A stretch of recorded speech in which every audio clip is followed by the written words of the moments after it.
जय हिंद फ्रेंड्स। आज हम समाजवाद के बारे में पढ़ेंगे, जिसका उल्लेख भारतीय संविधान की प्रस्तावना में किया गया है।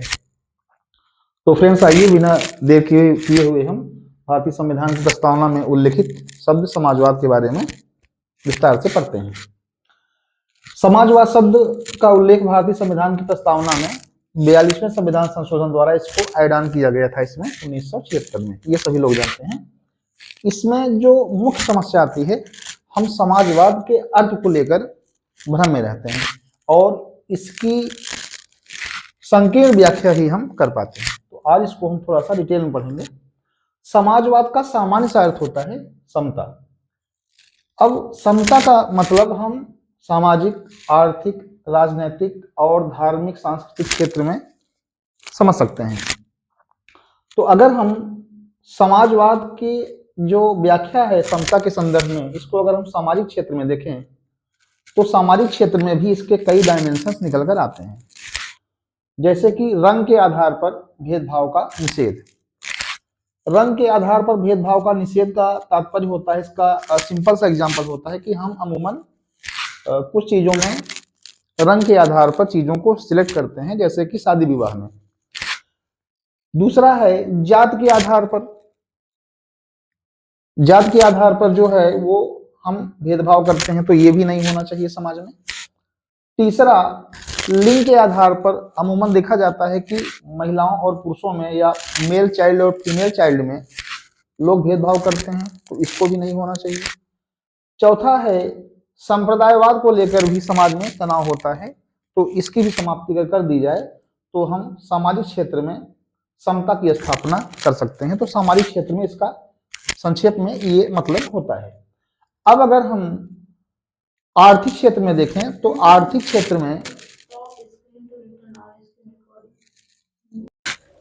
अब यदि हम समाजवाद के सामाजिक डायमेंशन के बाद आर्थिक डायमेंशन को देखें तो हम इस क्षेत्र में इसका अर्थ होता है आर्थिक विषमता को समाप्त करना या आर्थिक विषमता की जो खाई है उसको कम करना, जिसका सामान्य सा अर्थ होता है गरीबी और अमीरी के बीच का जो अंतर है, जो खाई है, उसको पाटना।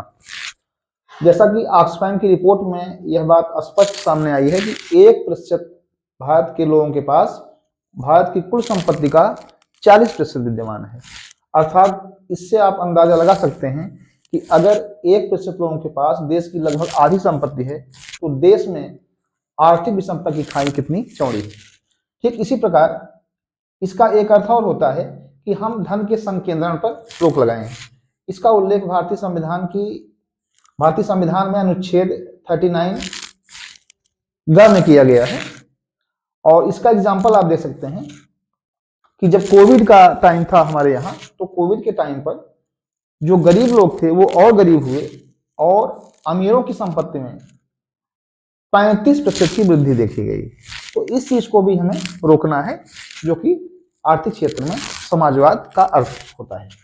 अब अगर हम आर्थिक क्षेत्र के बाद राजनीतिक क्षेत्र में समाजवाद की बात करें तो राजनीतिक क्षेत्र में समाजवाद का अर्थ होता है सभी लोगों को समान रूप से मताधिकार प्राप्त होना और इसके साथ साथ सभी को समान रूप से चुनाव लड़ने का अधिकार प्राप्त होना।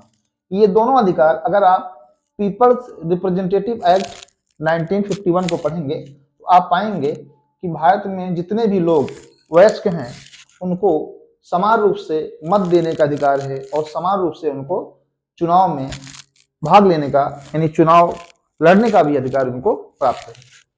इसी प्रकार धार्मिक और सांस्कृतिक क्षेत्र में समाजवाद का अर्थ होता है सर्वधर्म समभाव एवं धार्मिक सहिष्णुता का अनुपालन। इसी बात को गांधी जी के द्वारा भी कहा गया था कि हमें सभी धर्मों का समान रूप से आदर एवं सम्मान करना चाहिए। तो समाजवाद का हमने सामाजिक, आर्थिक, राजनीतिक और धार्मिक सांस्कृतिक क्षेत्र में एक व्यापक अर्थ देखा।